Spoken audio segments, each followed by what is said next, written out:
Konnichiwa minasang, balik lagi sama aku Alfian Iza pada tanggal 29 Oktober 2025. Di sini saya akan menjelaskan beberapa bungkei yang saya pelajari hari ini. Nah, yang pertama belum masuk bungkei. Yang pertama itu syarat kata kerja untuk mengelilingi atau melewati atau meninggalkan. Sumimasen.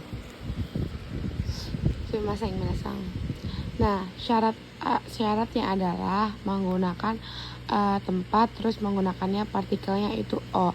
Karena apa? Karena mengelilingi, melewati atau meninggalkan. Nah, di sini ada beberapa kata kerja yang menggunakan partikel o. Syarat kata kerja mengelilingi. Ada torimas, terus ada sang poshimas berjalan-jalan. Oh ya, torimas melewati, sang poshimas berjalan-jalan, watarimas menyeberang, magarimas belok, hashirimas berlari, sugimas. Kalau sugimas ini lewatnya untuk lewat waktu kayak shichijio sugimas, jam 7 lewat gitu contohnya. Terus ada tobimas terbang, ada arukimas berjalan kaki, ada kengakushimas meninjau, kenbutsushimas melancong, ada ryokoushimas bertamasya, ada demas artinya keluar. Sebenarnya demas ini tuh kata kerjanya kata kerja pasif ya minasang. Contohnya adalah okanega demas, uangnya keluar ya, seperti itu. Cuman kalau untuk melewati kayak uchio demas, keluar rumah. Nah, itu tuh kan meninggalkan tempat ya. Jadi menggunakannya partikel o.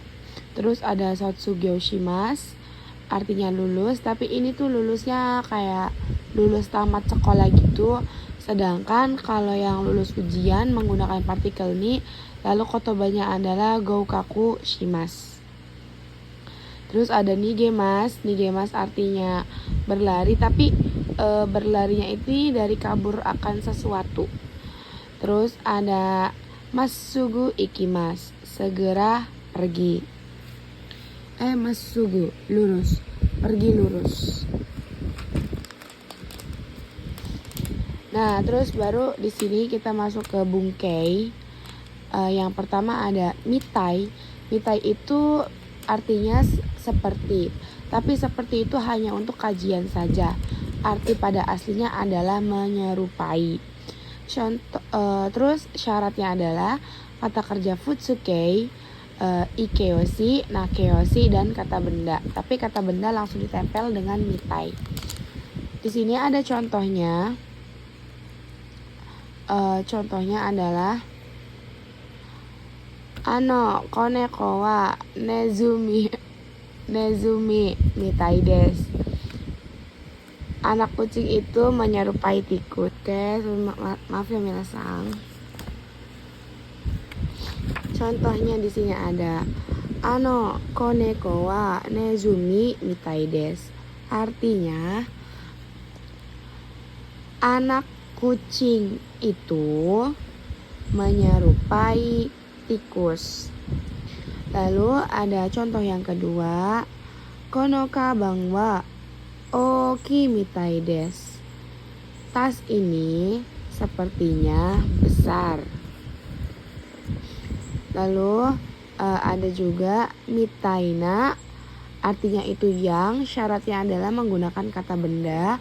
Sedangkan kalau yang mitai ini itu artinya dengan menggunakan kata kerja. Contohnya, karewa otosang mitai ni hatarakimasu. Dia bekerja dengan menyerupai ayah. Contoh yang kedua yang menggunakan na. Karewa otosang mitai na hito desu. Dia orang yang menyerupai ayah. Jadi begitu ya perbedaannya. Perbedaannya itu hanya ni menggunakan kata kerja, lalu na menggunakan kata benda. Lalu di sini ada rashi. Rashi itu artinya seperti, layaknya, atau katanya. Nah, ini tuh maksudnya pernah ada dugaan ya. Terus ini tuh mengarah ke kalimat yang positif. Contohnya adalah Rinsang wa Rikong Shita Rashi des. Artinya, saudara Rin katanya telah bercerai. Ini kan maksudnya pernah ada dugaan gitu ya. Terus contoh yang kedua, karewa otona Rashi des. Dia seperti orang dewasa di kata kerja pasif. Nah, maksudnya seperti orang dewasa tuh kayak pemikirannya tuh kayak luas gitu.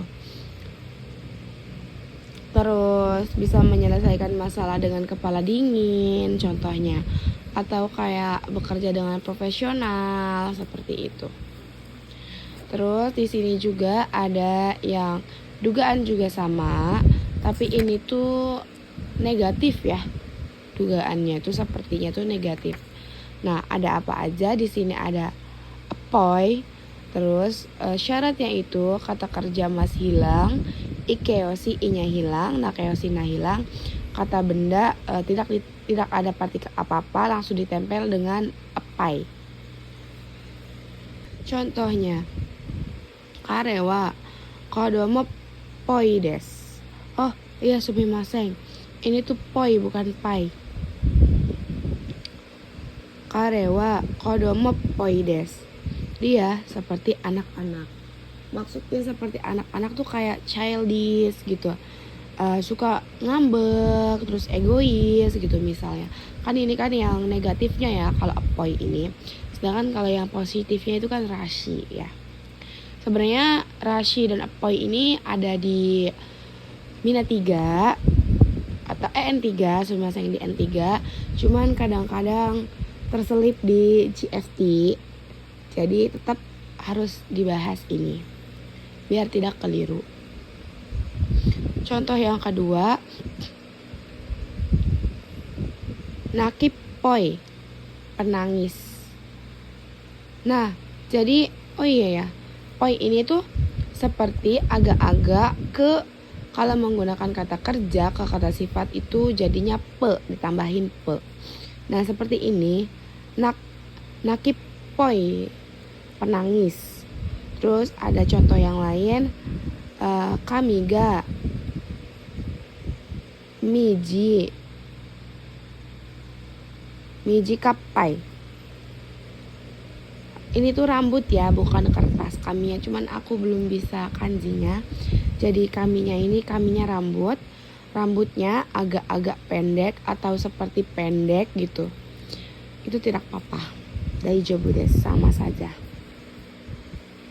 Jadi perbedaannya itu ya. Kalau yang menggunakan rashi itu positif, kalau yang menggunakan poi itu negatif. Terus di sini juga ada kata kerja yo. Yo itu seperti atau sesuai.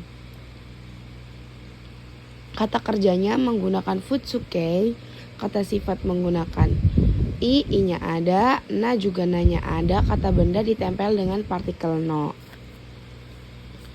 Contohnya di sini ada kanojo wa byouki no you desu. Dia sepertinya sakit. Ini tuh kayak masih ngawang-ngawang gitu, kayak belum pasti gitu loh. Jadi masih kayak dugaan gitu.